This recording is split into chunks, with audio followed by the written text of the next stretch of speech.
Boa tarde, pessoal do sétimo ano, pessoal do Integral Colégio de Curso, de Ararinha. Tá? Vamos aí para mais uma aula de História. Tá bom? Iniciando, né, um novo conteúdo, vai ser agora sobre o Oriente, né? Quais os caminhos, né, que principalmente os portugueses, né, fizeram até chegar ao Oriente. Né? Aí vamos ter alguns povos, né? A Índia, a China e o Japão, né? São os principais povos dos quais os europeus vão ter contato ali no século XVI, né? E aí, claro que isso aí vai passar por todo um percurso, né? A gente viu no outro capítulo, né, os reinos africanos e os contatos entre os portugueses, tanto na costa atlântica como também na costa índica, né? Então, os portugueses aí levaram aí mais ou menos da metade, de quase a metade, né, um pouquinho antes da metade do século XV até o século XVI para chegar às Índias, né? E por que eles quiseram fazer esse percurso, né? Porque eles queriam essas novas rotas, certo? Então a gente vai introduzir o assunto hoje, né? E na aula de amanhã a gente continua, certo? Espero que estejam todos bem, tá? Então vamos aí iniciar a nossa aula. Tá? Quais foram os antecedentes, né, dessa empreitada, né, dessa expansão marítima aí, tá? Os portugueses tentavam chegar ao Oriente, né? E por que eles tentavam chegar ao Oriente? Né? Porque eles queriam uma nova rota para o comércio de especiarias. Não sei se vocês lembram, mas a rota terrestre, né? A rota terrestre e o mar Mediterrâneo, eles eram dominados aí pelos árabes, né? E respectivamente aí os italianos, né? Então, ou seja, os árabes faziam aqueles comércios, né? Os turcos, se não me engano, e aí eles entregavam para os italianos e os italianos revendiam nas feiras europeias, e aí essas especiarias ficavam muito caras, né? Lembra que aí com o surgimento, né, do renascimento comercial e urbano, né, foi propiciado aí por esse comércio de especiarias, que aí tem a questão das cruzadas, mas enfim, vai surgindo feiras, vai surgindo cidades, e esse comércio vai aumentar mais ainda, essas rotas vão ficar mais disputadas nesses mercados, vão ficar bem mais disputados, o que vai gerar muitos conflitos, inclusive aí esse conflito, né, por esses mercados, né, que estavam sendo dominados pelos árabes, tá certo? E aí, claro, né, tanto, não só Portugal, mas outros países, né, outros estados, outros reinos europeus vão pensar que agora é necessário encontrar uma nova rota, né, para que esses produtos não ficassem tão caros, tá certo? E aí vai ter vários investimentos, tá?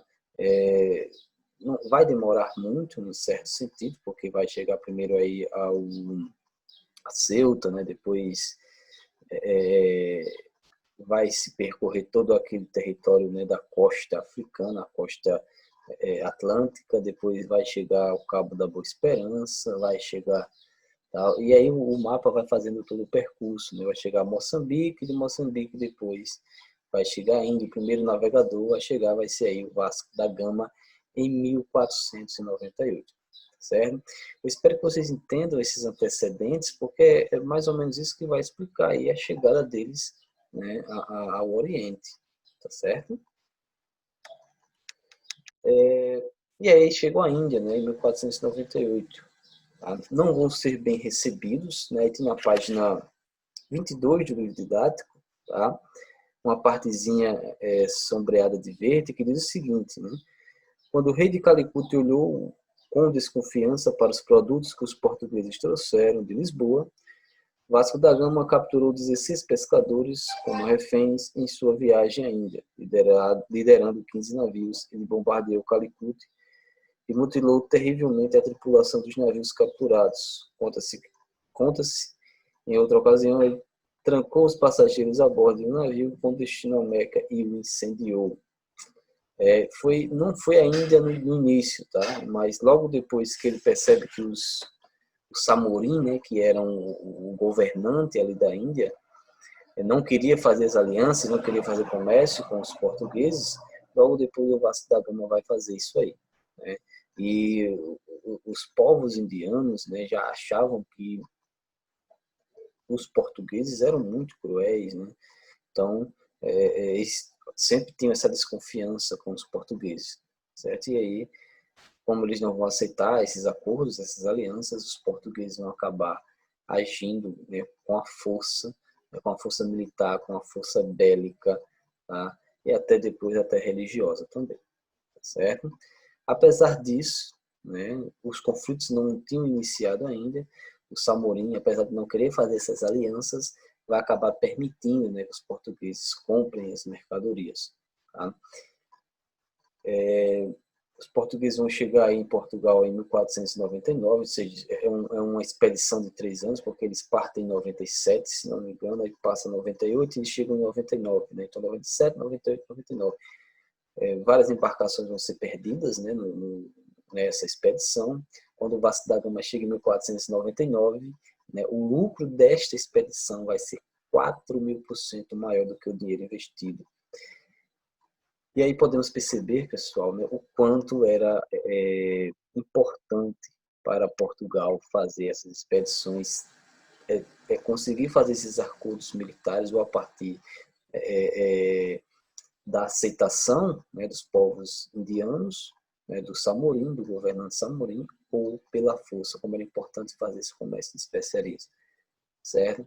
Então, entendam esse contexto, porque isso vai ser importante para explicarmos o que virá das aulas agora, né, dos próximos conteúdos, porque é a partir dessa força que Portugal aí vai se tornar, neste momento, o grande império do mundo, né, porque ele vai fazer contato com a costa atlântica, com a costa inca, e depois com o Oriente, né? Ele vai ser aí o grande império do mundo, né? O império a ser batido e o império que era respeitado, tá certo? Ok? Não só pela força militar, mas também pela força econômica e financeira, tá? E aí se assemelha muito, né? Voltando aqui, esse assunto se assemelha muito à expansão, né, das grandes navegações, da formação do Império Português, né, dos estados absolutistas, tá certo? E também vai ter a ver aí também com as reformas protestantes, né? Então os assuntos vão estar sempre interligados, tá? Então sempre vamos fazer esse paralelo entre uma coisa e outra, tá certo? E aí essa primeira expedição foi uma expedição para ver como é que se organizavam, né, a sociedade, né, da Índia. Vamos ter aí a presença de árabes, né? Os árabes tinham, né, uma relação comercial com os indianos, né, com os samorim, tá? E aí esse samorim não vai acatar, né, não vai aceitar os acordos comerciais com Portugal. E claro, Portugal aí vai utilizar armas de fogo, vai invadir terras, vai expulsar os árabes, né? Os árabes não estavam contentes com a presença portuguesa, então logo logo eles vão ser expulsos, né? Os portugueses vão construir feitorias, vão construir igrejas, e eu explico já já porque líderes indianos foram obrigados a aceitar os acordos políticos porque os portugueses tinham uma força militar muito forte, tá? Então eles vão mutilar, eles vão matar, no texto que eu acabei de ler para vocês, tá? Vai ter muito isso, né? Os portugueses vão usar a força, né? Vão usar a força para conquistar, né, esse novo território, tá? Em 1505, né, Portugal conquista várias cidades, né, e vai criar o Estado português, na Índia, tá? Com capital em Cochin e depois em Goa, tá? Olha só como é que fica, a presença portuguesa fica marcante, né, nesse momento, né? Portugal vai se tornar aí o maior exportador de especiarias da Europa, né, do mundo, tá? Pimenta, né, tem aqui algumas das especiarias na página 23, tá? Perfumes, algodão, gengibre, canela, noz moscada, cravo, diamante indiano, corante azul, seda chinesa, nitrato de potássio, que era usado na fabricação de pólvora. Então, Portugal aí se torna, né, o principal exportador, né, das especiarias da Índia, do Oriente, na realidade, que ele vai conquistar aí a China e o Japão para a Europa. Vai ser importantíssimo, tá certo? Aí as diferenças religiosas, né? Antes de começar a falarmos das religiões, né, tem um textozinho na página 23, né, sombreado de verde, que diz o seguinte, né, sobre o aspecto cultural, a chegada dos portugueses causou grande impacto entre os indianos, que o descreviam como gente bonita, de pele muito branca, usando botas e chapéus de ferro. Incapazes de parar em parte alguma, estando sempre em movimento. Por desconhecer o pão e o vinho, acreditavam que os estrangeiros alimentavam-se de sangue e pedras brancas. Segundo relatos da época, os lusos eram temidos sobretudo por disporem de armas com som de trovão, ou seja, as armas de fogo, os canhões, capazes de destruir um castelo de mármore com uma única bala. A exemplo do que ocorria com os nativos da América, muitos indianos viam os portugueses como seres místicos e invencíveis. Então tinha toda uma mitologia, tinha todo um imaginário que foi criado com a chegada desses portugueses, não só na Índia, como também na América, né, que vai ser um assunto para o próximo capítulo. E aí a gente vai entender que na América eles achavam que eram seus deuses retornando pelo mar, certo? Então, a expansão marítima não era só comercial, vai ter um choque cultural muito grande, como eu acabei de ler, tá? Né? E um choque também religioso, tá? Porque a expansão marítima ela não vai ser comercial, ela vai ser uma expansão religiosa também. Por quê? Porque lembra que eu falei da ligação que a gente tem que fazer com outros assuntos? Né? Então, a gente vai fazer agora uma ligação com as reformas protestantes, né? Não só com a reforma protestante, mas também com a contra-reforma, porque com a reforma protestante, os católicos vão fazer uma contra-reforma para conter o avanço dos protestantes. E nessa reforma, né, nessa contra-reforma, eles vão tentar aí conquistar novos fiéis. Né? E como Portugal estava descobrindo novas colônias, novos territórios, a Igreja Católica, né, faz essa aliança, né, com a nobreza, com a burguesia, para levar, né, a sua fé, para expandir sua fé para esses novos territórios, certo? E aí vamos ter, por exemplo, a presença da Companhia de Jesus, né, os soldados de Cristo, né, que foram, né, formados aí, né, pelo Inácio de Loyola, o espanhol Inácio de Loyola, e aí os jesuítas, né, vão, né, não pense que teve só jesuítas só no Brasil, né, teve também na Ásia, na África, e aí eles vão tentar catequizar, eles vão tentar levar, né, os dogmas católicos para esses povos, né? E aí claro, vai ter muitos conflitos, né?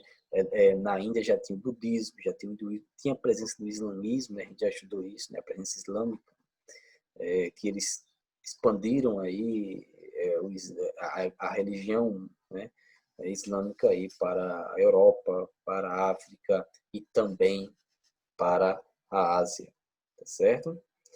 E aí dois textos pequenos, né, na página 24, tá, que é sobre o hinduísmo. É uma religião que surgiu por volta de 3000 a.C., então são religiões bem antigas, tá, pessoal?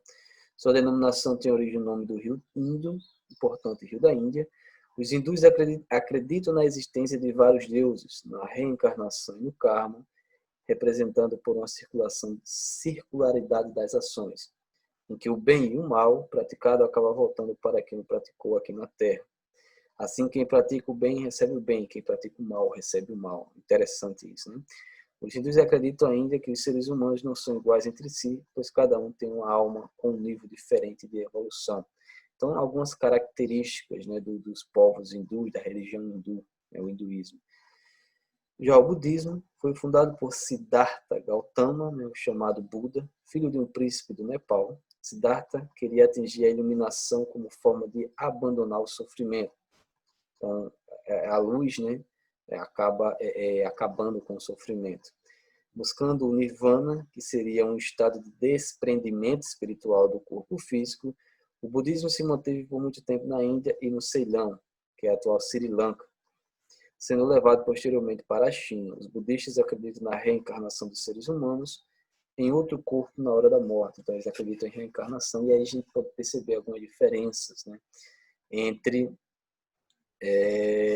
cristianismo e o budismo e o hinduísmo, que é a religião islâmica, né, que foi fundada aí pelo Maomé. Aí depois se expandiu, né, por todo o mundo, né, Europa, Ásia, certo? Então vai ter aí várias brigas religiosas. Uma coisa interessante da sociedade indiana, e a gente tem que falar sobre isso, é que ela era dividida em castas, tá? Ou seja, castas quer dizer aí, né, o Posha 2012 vai dizer que é uma classe fechada, ou seja, outras castas, outras classes não entram, não tem contato com a outra casta, tá certo? E aí um fato interessante, né? Na Índia, você pode mudar o seu nome, a sua religião, a sua nacionalidade, mas não a sua casta. É algo que nasce e morre com você e o segue até sua morte. Não há escapatória. Se você nasce numa caixa, você não pode migrar para outra, você não pode ter contato, você não pode casar com outra pessoa daquela caixa. Você não pode tocar, tá certo? Então, era uma sociedade muito estratificada, estável, né? Não se tinha contato com uma casta e outra. E aí temos algumas caixas, né? Os brahmanes, e aí a gente pode botar aí até uma hierarquia, né? Numa pirâmide. Os brahmanes eram sacerdotes, eram aquelas pessoas que oravam. Tínhamos os kshatriyas, né? Que eram soldados que lutavam, estavam lutando. Vaixais eram fazendeiros, trabalhadores, né? Artífices eram trabalhadores, artesãos. Tem os Sudras, né, que lidavam com tudo que era inferior. Né? Os Sudras eram os que eram mais inferiorizados, eram os que eram mais marginalizados. E dentro dos Sudras, se não me engano, tinham os intocáveis, né, que eram os Dalits. Dalits, acho que era isso, você não podia tocá-lo. Tá? Lembrando que entre uma casta e outra, você não tinha migração de uma pessoa para outra. Tá? Você não podia ter conversa, você não podia tocá-lo. Tá? Então tinha toda essa questão aí na Índia, né? Isso aí, essas ideias, pessoal, foram criadas, tá? Século XV a.C. Então era algo que vinha aí, ó, há 1500 anos, tá? Era algo que era bastante forte e a Índia hoje porém, com uma dinâmica diferente. Tá? Em 1950, né, a nova Constituição proíbe a divisão da sociedade em castas, porém, a forte influência religiosa fez com que essa divisão passasse a ser em classes. Tá? Claro, a questão de castas ela ficou, de certa forma, ficou esquecida. Você tem hoje Sudras que viraram grandes comerciantes, ficaram ricos, porém, a descendência deles ela não é explorada, ela não é dita. Né? Essas pessoas que vinham de uma casta inferior, elas não vão dizer que são descendentes de Sudras, tá? Então tem toda essa questão. Eles são comerciantes, né? Tem toda essa questão aí que ela como eu posso dizer, não é que ela seja esquecida, mas ela não é dita, ela não é mostrada, ela não é visível, ela não se torna visível, certo? Então, em 1950, o governo ele proíbe essa divisão em caixas, tá? Mas a influência religiosa que é muito forte, você vai ter aí várias classes, classe média, classe alta, classe rica, né? Vai ter toda uma questão, certo? Então, essa é a nossa aula de hoje. Deixe suas dúvidas aqui no chat, espero que tenham entendido. Qualquer coisa, vocês, né, perguntem e qualquer coisa, né, a gente discute, né, qualquer coisa a gente vai discutir na nossa aula de amanhã, que vai ser uma aula online, certo? Então, fiquem bem, tenham uma ótima tarde e até mais.